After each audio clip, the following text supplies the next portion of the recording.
Hello guys लासो फ्याफुल्ला सम्पूर्णलाई मेरो दर्शकलाई जोडी हार्दिक नमन गर्दछु। यो चाहिँ हाम्रो नक्सल वडा नम्बर 1 स्थित ढुङ्गेधारा है। यो हामी जब विगतमा म 15-16 को हुँदाखेरि यो तपाईँको पानी यो हाम्रो माथिसम्म हुन्थ्यो है, यो लाइट बलेको माथिसम्म हुन्थ्यो। अनि हामी यहाँ स्विमिङ खेल्थ्यौँ क्या सानसानोमा। नक्सल 4 ढुङ्गे स्थित ठ्याक्कै वडासँगै टाँसिएको छ होइन, नक्सल 1 नम्बर वडा।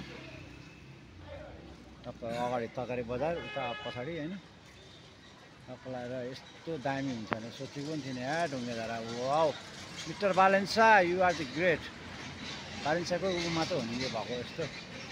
अब त जो आए पनि खालि कमिसनै मात्र हेर्नु न। यस्तो राम्रो देउता ढुङ्गेधारा यार। हरेक मन्दिर महादेवको शिवलिङ्ग दिएर सम्पूर्ण चिज। तर हामीलाई थाहा छैन सानसानोमा है, आमाले के हुनुहुन्छ नि त्यहाँ पौडीलाई थाहा पाएर त्यहाँ मान्छे बच्चा गाई डुबेर मराएछ, त्यस ठाउँमा खेल्नु हुँदैन तान्छ भन्नुहुन्थ्यो है। हेर्नु अहिले आएर यस्तो बवाल भइदिइहाल्यो।